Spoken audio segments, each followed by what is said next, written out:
School of Magic Season 2, Episode 27, Title God Damn It, Strange Uncle. North country club club के केंद्र में एक विशाल बार था। काफी सुस्त वातावरण में जमीन पर लाल रंग की लाल बत्तियां थी जो लाल कालीन की चमक की परत की तरह काम कर रही थी। बार में एक निश्चित पश्चिमी शैली थी जिसमें दीवार के ऊपर एक हिरण का सिर लटका हुआ था जिसे बहुत सारे धार्मिक पैटर्न के साथ चित्रित किया गया था। बार के अंत में चांदी के कुछ गिलास और कटलरी तैयार थे। यहाँ तक कि बारटेंडर भी काफी खूबसूरत पश्चिमी था। आप क्या पीना चाहेंगे? बार के अंदर बारटेंडर ने पूछा। मरीना, बहुत भरा नहीं, मेरे पास बाद में आनंद लेने के लिए एक बेहतर पेय है, एक पीले चेहरे वाले ग्राहक ने कहा। कस्टमर ने एक भी बूंद पीछे छोड़े बिना जल्दी से अपने गले में दारू खाली कर दी, जैसा कि वह बाद में जो कुछ भी करने की योजना बना रहा था उसके लिए अपनी हिम्मत बढ़ाने की कोशिश कर रहा हो। गधे, कौन मेरे साथ खिलवाड़ करने की कोशिश कर रहा है? अगर मुझे पता होता कि वह बच्चा वहां अकेला है तो मैं उसे मौके पर ही मार देता। उन्हें मेरा चेहरा नहीं देखना चाहिए था। यह अस्वीकार्य है। मैंने कभी शिकार को अपनी हथेली से भागने नहीं दिया और समीक्षा भी इसका अपवाद नहीं होंगे। पीले चेहरे वाले आदमी खुद से बुदबुदा रहा था। उस आदमी ने ध्यान नहीं दिया कि एक मासूम दिखने वाली छोटी लड़की बार से ज्यादा दूर नहीं बैठी थी। वो आदमी को चुपके से देखते हुए एक गिलास जूस पी रही थी। जगह अमीरों के लिए क्लब था। पास में कुछ रिहायशी इलाके थे जिनमें हवेलियां थी, इसलिए कभी कभी कुछ अमीर निवासी अपने बच्चों को क्लब में लेकर आते थे। ऐसे में किसी बच्चे को हॉल में भटकते हुए देखना कोई अजीब बात नहीं थी। नन्ही लड़की के हाथ में फोन थमा हुआ था। ऐसा लग रहा था कि वो किसी से बात कर रही हो। अरे थोड़ा भव्य, तुम यहाँ अपने दम पर क्यों हो? एक अच्छी तरह से तैयार अधेड़ उम्र के व्यक्ति ने मुस्कुराते हुए पूछा। चुटकी ने अपना सिर उठाया और उसकी आंखों में उसकी सामान्य बुद्धिमान दृष्टि के बजाय एक मासूम नजर थी। उसने मुंह फुलाया और बड़बड़ाते हुए कहा, मुझे जादू सीखने से नफरत है।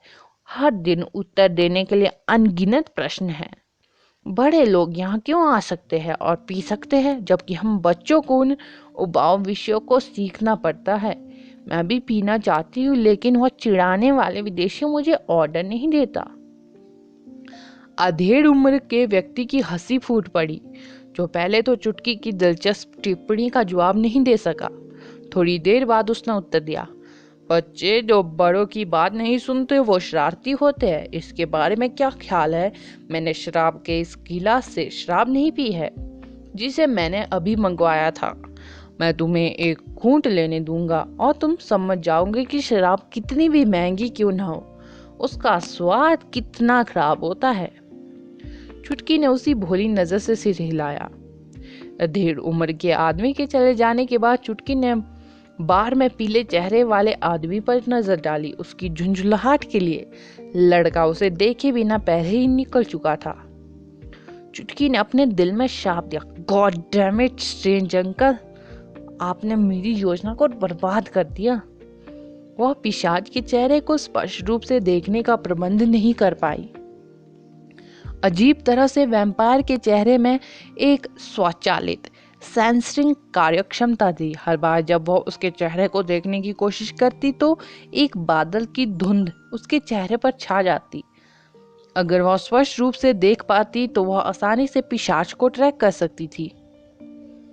एक तरफ ध्यान दे, चूंकि वह यहाँ नियमित आगंतुक थे, इसलिए वे इस आवासीय क्षेत्र में रहने वाले अमीर लोगों में से एक होंगे। आओ, मैं तुम्हें बस एक घूंट दूंगा। अधेड़ उम्र का आदमी मुस्कुराते हुए लौटा। शराब के गिलास को एक छोटे कप में बदल दिया। अंकल, क्या आप बाहर के लड़के को जानते हो? चुटकी ने पूछा। तुम क्यों पूछ रहे हो? अच्छी तरह से तैयार आदमी ने कहा। मैंने सुना है कि लड़कियां हमेशा लड़कों के साथ संबंध बनाने के लिए बार में आती है। मैं भी वो करना चाहती हूँ, चुटकी ने कहा। क्यों उसे? क्या मैं भी उसा एक आदमी नहीं हूँ? इसके अलावा तुम अब तक की सबसे दिलचस्प छोटी लड़की हो, अधेड़ उम्र के आदमी ने हंसते हुए कहा। तुम ठीक कह रहे हो। तो क्या तुम उसे जानते हो? चुटकी ने पूछा। अधेड़ उम्र के आदमी की आंखें जो बार के प्रकाश को प्रतिबिंबित कर रही थी, चुटकी को घूर रही थी, जैसे वह उसके दिमाग को पढ़ने की कोशिश कर रहा हो। हालांकि वह जो कुछ देख सकता था वह एक मासूम और दृढ़ अभिव्यक्ति थी। एक क्षण बाद उसने मुस्कुराते हुए अपना सिर हिलाया। वह जाना पहचाना लग रहा है, लेकिन मुझे नहीं पता कि वह कौन है। कितनी अफसोस की बात है, मैं उससे दोस्ती करना चाहती हूँ, चुटकी ने कहा। अधेड़ उम्र का आदमी फिर से हंसा, जिसने चुटकी से कहा, हो सकता है कि उसे तुम जैसी जवान लड़कियों में कोई दिलचस्पी ना हो। उसे एक छोटी लड़की के बजाय परिपक्व लड़कियों में दिलचस्पी होनी चाहिए, जो एक वयस्क क्लब में आई थी और अपनी तिल्ली निकालती थी क्योंकि उसे पढ़ना पसंद नहीं था। ठीक है, मुझे घर जाना चाहिए। मेरे पिताश्री निश्चित रूप से मुझे खोजने आएंगे यदि उन्होंने घर जाने पर मुझे नहीं देखा। थैंक यू अंकल, चुटकी ने अपनी जीभ बाहर निकालते हुए कहा। अधेड़ उम्र के आदमी ने छोटे कप में नजर डाली और अपनी भुएं ऊपर करके पूछा, क्या आप सुनिश्चित है कि आप एक घूंट नहीं लेना चाहते? मुझे यकीन है स्वाद लेने के बाद आप वयस्क नहीं बनना चाहेंगे। शायद नहीं, मैंने सुना है शराब पीने से आपका चेहरा लाल हो जाएगा। अगर मेरा पापा को पता होता तो वे मुझे 1 महीने के लिए मेरे कमरे में बंद कर देंगे। चुटकी ने एक ही बार में जूस खत्म किया और जल्दी से वहां से चली गई। अधेड़ उम्र के आदमी ने आराध्य और चुटकी को बार से बाहर निकलते हुए देखा। सतह पर उसकी टकटकी शांत लग रही थी, फिर भी ऐसा लग रहा था जैसे उसने एक भयानक मुस्कुराहट पहन रखी हो। चुटकी के चले जाने के तुरंत बाद बार में पहले पीले चेहरा वाला आदमी धीरे धीरे अधेड़ उम्र के आदमी के पास गया और कहा, इतने सालों के बाद भी तुम्हारा स्वाद वही है। इतना कहकर पीले चेहरे वाले आदमी ने एक बार ही गिलास खाली कर दिया। कितनी अफसोस की बात है, वह इसके बजाय आप में दिलचस्पी ले रही है। मैंने मोटे तौर पर उसे आवाज दी है, वह एक साधारण छोटी बच्ची लगती है। बेशक अगर मैं उसे फिर से देखूं तो वह अब सामान्य नहीं रहेगी। अधेड़ उम्र का आदमी मुस्कुराया। फिर तुमने उसे जाने क्यों दिया? इतनी स्मार्ट छोटी लड़की को देखना दुर्लभ है, पीले चेहरे वाले व्यक्ति ने कहा। क्या यह तुम्हारी गलती नहीं है? अब किसी की नजर आप पर है, जिसका अर्थ है कि वे हमारे ब्लड ट्राइब के अस्तित्व के बारे में जानते हैं। यदि हम इस अवधि के दौरान कुछ भी अतिरिक्त करते हैं तो हमारे लिए उजागर होना आसान होगा। हमें थोड़ी देर शांत रहना होगा और हर चीज से सावधान रहना चाहिए, अधेड़ उम्र के व्यक्ति ने कहा। डरने की कोई बात नहीं है, मैं बस एक छोटे से मैजिशियन से टकरा गया। इसके अलावा मैंने अभी तक कुछ भी नहीं किया, पीले चेहरे वाले व्यक्ति ने अहंकार से कहा। अधेड़ उम्र के आदमी ने अचानक एक पैनी नजर डाली और आदमी की आंखों के सामने रुकने से पहले उसके सामने चाकू से उस पीले चेहरे वाले आदमी पर वार किया। मैंने तुमसे कितनी बार कहा है कि अपने शिकार को थोड़े समय के भीतर मरने मत दो और एक ही शिकार को बार बार मत उठाओ।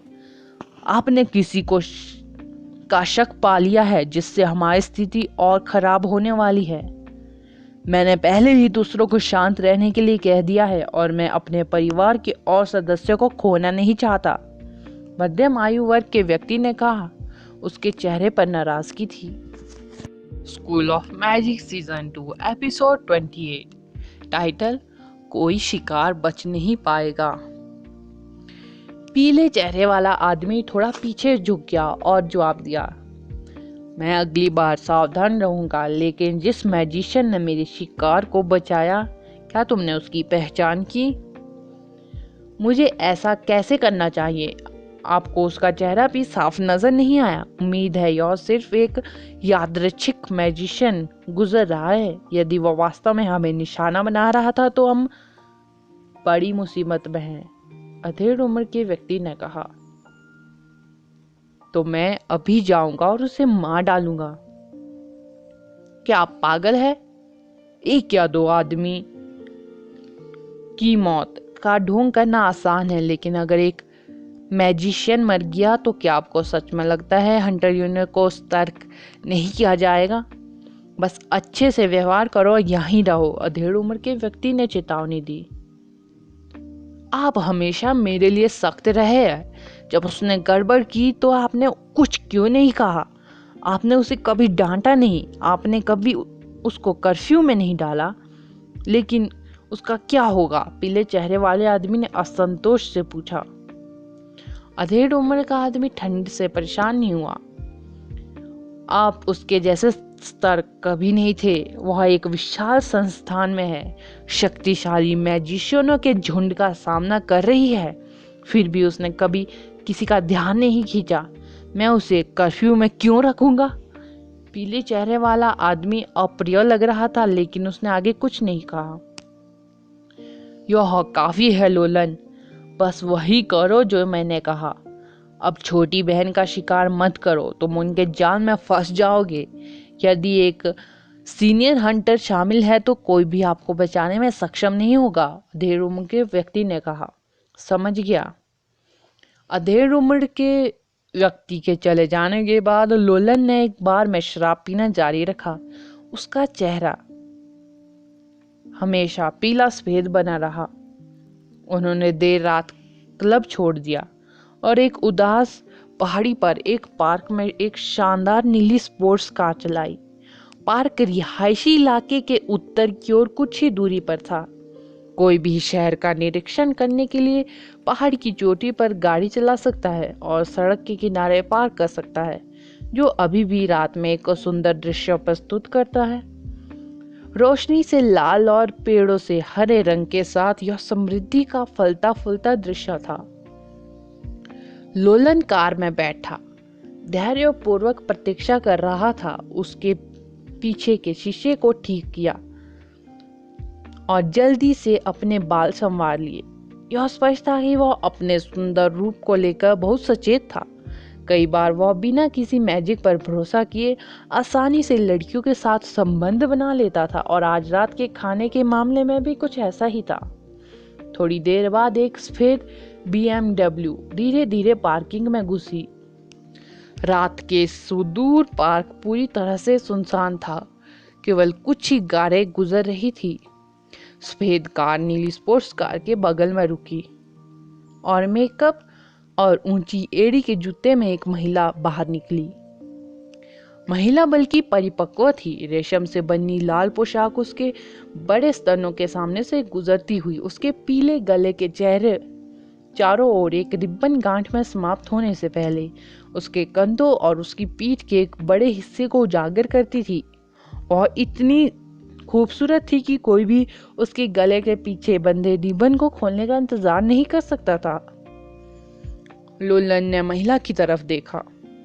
सीनियर द्वारा डांटे जाने के बाद भी वह शिकायत कर रहा था। महिला का सुंदर रूप देखकर उसके दिल में काम वासना और भी भड़क उठी। कार से बाहर निकलने से पहले उसने उसे जमीन से उठा लिया और उसे पीछे की सीट पर फेंक दिया। इतना अधीर, उस महिला ने हंसी जो इसका आनंद ले रही थी, फिर भी अनिच्छुक होने का नाटक कर रही थी। तुम मुझे चला रही हो? लोलन ने उसके शरीर को कामुकता से चूमा। वह विशेष रूप से उसकी लगभग नंगी गर्दन को पसंद करता था। वह आदमी बहुत कुशल था। कुछ सेकंड पहले बड़बड़ा रही महिला सनसनी में गहराने लगी। आनंद में लिप्त होने के दौरान उसने अपना सिर ऊपर उठाया और उसका फिगर तनावग्रस्त हो गया। वह अपने संवेदनशील हिस्सों पर आदमी की गर्म चीज और ठंडे दांतों के स्पर्श को स्पष्ट रूप से महसूस कर सकती थी। प्रत्येक उसकी गर्दन से उसके पूरे शरीर में उसके कसकर बंधे पैरों के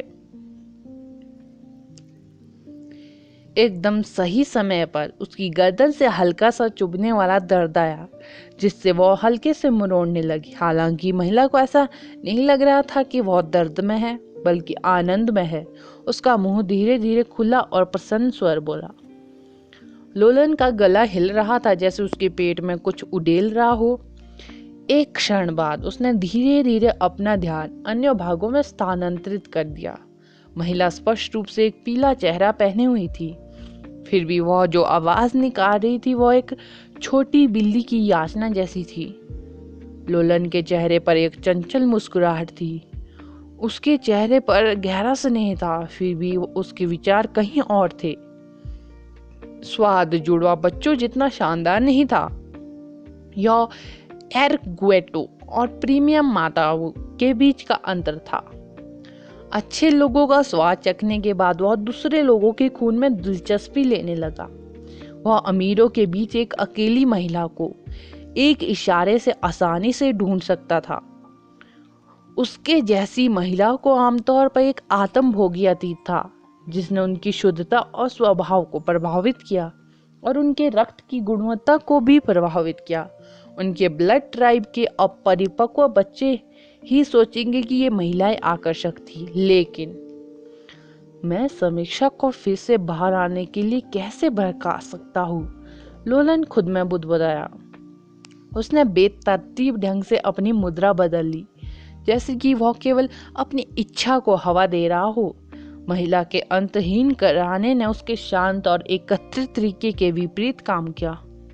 कुछ भी हो, वह केवल अपनी भावनाओं को थोड़ा दूर कर देगा। जब उसने अपनी कल्पना में समीक्षा के मासूम कोमल रूप के साथ जबरन महिला के पीले चेहरे को बदल दिया, यह अफसोस की बात है उसने उनमें से एक को तोड़ दिया था। अगर वह एक ही समय में उन दोनों के साथ खेल सकता तो उसे अच्छा लगता। मैंने अपना दुःस्वप्न उस पर लगाया है, इसलिए मैं उसे आसानी से ढूंढ सकता हूँ। क्या मैजिशियन हर्ष में उसकी देखभाल नहीं कर सकता? लोलन खुद में बुदबुदाया। लोलन पहले से ही बड़ी बहन समीक्षा दीक्षा के प्रति एक मजबूत आकर्षण प्राप्त किया था, अन्यथा वह इस प्रक्रिया में बहुत अधिक लिप्त होकर गलती से उसका खून सुखा नहीं लेता। अपने आश्चर्य के लिए उन्होंने समीक्षा को और भी आकर्षक पाया। उसके नाजुक लेकिन जिद्दी व्यक्तित्व ने उसके दिल में उसे नियंत्रित करने की तीव्र इच्छा पैदा कर दी थी। ब्लड ट्राइब में से एक के रूप में क्या उसे कुछ चुनौतीपूर्ण और रोमांचक की प्रतीक्षा नहीं करनी चाहिए? उन धुरंधर हंटरों को खुद पर बहुत गर्व था। यह उनके लिए अपने स्वयं के तरीकों का स्वाद चखने का समय था। उन्हें यह बताने के लिए उनकी घड़ी से कोई भी शिकार कभी नहीं बच सकता था। मुझे जाना चाहिए, मुझे कल एक व्याख्यान देना है। तुम्हें पता है, मैं हमेशा नहीं। महिला के पीले चेहरे पर हल्की सी लाली दिखाई दी। मुझे पता है। लोलन ने अपनी हताशा को हवा देने के बाद महिला के साथ अपना समय बर्बाद नहीं किया। वह अपनी कार में लौटा और इंजन में आग लगा दी। वह तेजी से चला गया, यहाँ तक कि चालक की सीट से छलांग लगाकर वह कार की छत के ऊपर बैठकर, क्योंकि यह खाड़ी सड़कों से गुजर रहा था, तेज हवा के अनुभव का आनंद ले रहा था। मुस्कुराते हुए उसका एक नुकीला दांत चेहरे के सामने आ गया। उसका पीला चेहरा अंधेरे में और भी भयानक लग रहा था। अगला एपिसोड जानने के लिए बने रहे मेरे चैनल के साथ। Thank you.